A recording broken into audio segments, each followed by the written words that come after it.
G'day everyone and welcome back to NS2HD. This is a little bit of Lerk gameplay from build 170. It's played on the map Tram on an Australian NS2 server, and I really just want to bring it to you because it's Friday and I want to deliver some gameplay to you. So I'm going to take this video pretty casually, just going to describe what's going on and some of the Lerk strategies and tactics that I use successfully and unsuccessfully, such as here, flying away when I see a flamethrower because I'm a pansy and I don't want to die. Anyway, so not a feature video, nothing too serious happening in this one. Note I'm retreating to the infestation to heal up after being badly damaged by that flamethrower. This 10 minutes of play pretty much centers around the alien team trying to defend the, what's it called? Elevator transfer hive. That's what I was looking for. Trying to defend this hive here, the elevator transfer hive, and to a lesser extent operations up there where there is a harvester located. So plenty of hydras in here at the moment. No crags or whips.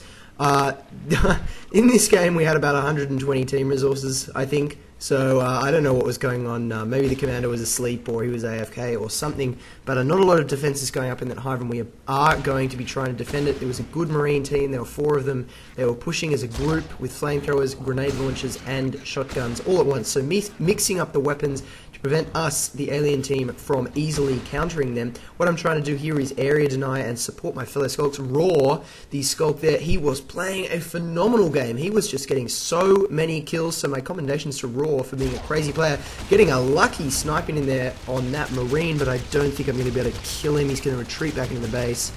And no, I missed there. So maybe if I'd hit him I would have killed him, but no. Flamethrower going after, who is that skull? Die in Hell dies to Bliss with the flamethrower. Never great to encounter a flamethrower as a skulk unless you can sneak up behind them and kill them. If they do set you on fire, remember to switch on your alien vision, which is accessed using the F key, which will eliminate the blindness that happens with the flames, which makes it almost impossible to fight back. You will probably die from burning, but at least with the few seconds the alien vision gives you, you might be able to fight back and possibly kill the flamethrower wielding marine and make him waste that 30 individual resources that he spent on it. So I'm trying to area deny against this flamethrower here. Staying up in the rafters as a lurk is always a good option because you are quite vulnerable. You're a fairly big target, got a fairly big hitbox. Excellent play there from C. He almost had me, but Die in Hell had my back and saved me there. Unfortunately, he then went down to Bliss, and so did another one of my teammates. Sorry, I can't read your name because I am playing this on a watching this on a small screen. I kill Pleer, and now I'm going to die to this flamethrower. I try to fly away, but excellent play there from Bliss, finishing me off before I could get away. One interesting thing with the flamethrower is you'll notice that right now it operates as a bit of a sword. It sort of swings around. It doesn't leave a trailing flame effect. One of the entries on the pivotal progress tracker, which you can see if you go to unknownworlds.com/ns2 and click on progress, you will see there is an entry called trailing flame effects, and I think that's very, very exciting.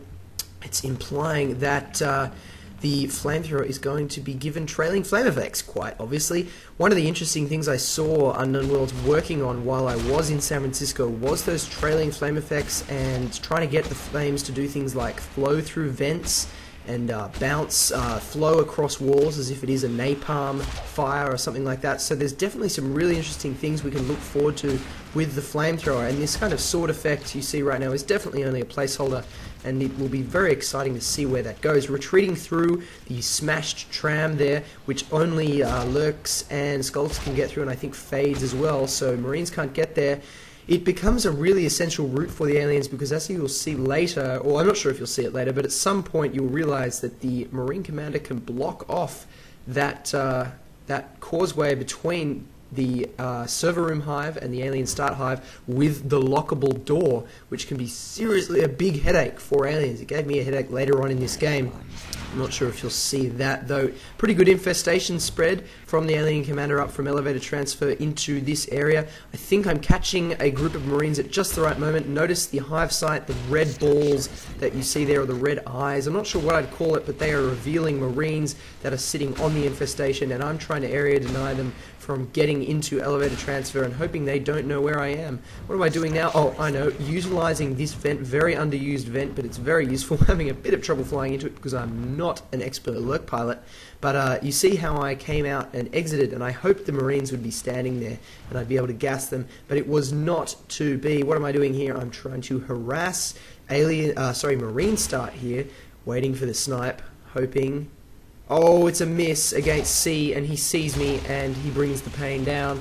Lots of rounds going into me there, and I'm going to bail out. What am I doing? Get out of there. Oh no, sorry. I saw on the kill spam on the top right that Raw took him out, so another Raw kill killed C, and I felt safe enough to come back into the combat here. Remember, when lurking, holding spacebar is your friend. It allows you to glide around and gives you all the air control that you don't have when you just try to tap spacebar all the time. So right here I'm gliding, flying around, flying into this vent, well, failing a little bit at that, but if I was a bit more skilled I would have flown straight into that vent, instead opting to go around to observation, where the Marine team oddly, well, I suppose it's not oddly because we'd pushed down to operations, did not have an extractor for me to harass. So instead I'm going to go back into Tram Hub, copying a grenade in the bottom. What would you call the bottom of the Lerk? The belly? Yeah, the belly there. And then I'm going to gas this Marine. It's always tricky when you're lurking if you switch to snipe mode like I am here,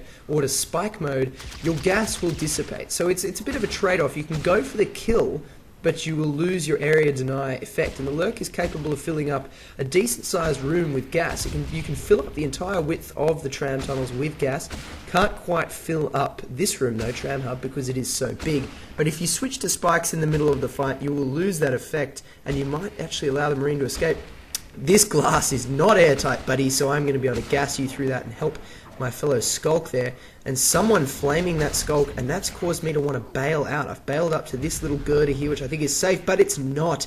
There is a flamethrower with Bliss down there with the flamethrower, jumped up on those crates and then flamed me up in the rafters, bringing me down very quickly, which is quite unfortunate because I thought I had a nice little hidey hole there, utilizing Leap to get back and forth across the battle there without dying. And now I'm going to try and heal at the hive before going through that vent I was looking at earlier to try and get behind the Marines. Here we go. What am I gonna be able to, no, Bliss, somehow knowing I was there, I thought that was a little bit sus. I don't know how he saw me, or he might have seen me through the grate there and killed me, but I don't know. And the flamethrower, again, because it is the placeholder effect and hitbox system right now, it does go straight through solid objects. So, as I said earlier, one of the things I saw them working on in San Francisco when I was there, when I was peeking over their shoulders, was the flamethrower effects, whereby if you fired the flamethrower on an angle to a wall, the flames would bounce off the wall. Well, not bounce, but flow along the wall like a burning liquid. So that was really exciting to watch. And I don't know if we'll see that. I don't know if from a gameplay perspective, if Unknown Worlds wants that. But it's just a heads up that there are definitely a lot of things being worked on there, and it will not be that flame effect that makes it into the final finished product of the game. Who is this Marine? He is getting gassed. I'm going to chase you. No, another skulk gives chase, so I retreat and instead concentrate on trying to gas these Marines. This is the hive defense I was talking about when I said that these 10 minutes of gameplay would be mostly hive focused. Is elevator transfer is copying it, and if you look up there at operations, it's copying it as well, so not good. And I think there's going to be a Marine up there with a switch axe any moment now to kill that harvester. So some pretty cool vision happening here. Fear getting a bit too close to that Hydra and dying to it, and there are multiple Marines in operations. There are multiple Marines coming into elevator transfer. So Alien team is seriously under pressure right now, and we are in a pretty good position. I mean, having elevator transfer means we have more than the half of the map under our control, but at the same time the Marines seem to have the edge. C complaining of a little bit of teleporting. I'm not experiencing it, but it is possible to experience teleporting at this stage of the beta if the server can't keep up with what is going on. And oh yes, getting the gas kill on the topmost dog there, and a gas kill on Bliss. So we lost the Harvester, but I did manage to kill 2 Marines. They're probably not worth losing the Harvester though. Flying straight over a shotgun wielding Marine, never a safe thing to do, but Violono manages to kill that Skulk, and kill that Skulk? What am I talking about? What am I smoking? No, kill that Marine. I'm engaging these Marines at a little bit of a close range here. I'd probably prefer to be up in the rafters where I can be safe from them, but no, being quite aggressive here, flying through. Notice the new decal effects on the lights. which is pretty cool. And what am I doing here? Actually, one fun thing you can do in Natural Selection 2, the lighting system is so accurate that you might find that in many games, if you stand in front of a light, the light will diffuse around you instead of casting an accurate shadow. If you sit in front of a light of any kind in Natural Selection 2, it will cast a perfectly accurate shadow, and I could block off. I could cast a large shadow on this room if I moved up to the top left there. I might show you that in a special clip, because when I found out about it, I was like, wow, I haven't seen that in many games before. I mean, something like Crisis, yeah, you can see that in that, but, well, you know, that's a multi-million-dollar development. Anyway, as I die here with this flame, hundreds of millions of dollars or something. Anyway, as I die here to Bliss's flamethrower, I'm going to cut this off. Just a quick 10 minutes of Friday gameplay to give you something to chew on and something to comment on. And I hope you've enjoyed it, and look out in future for lots more NS2HD videos. Thanks for watching, everyone.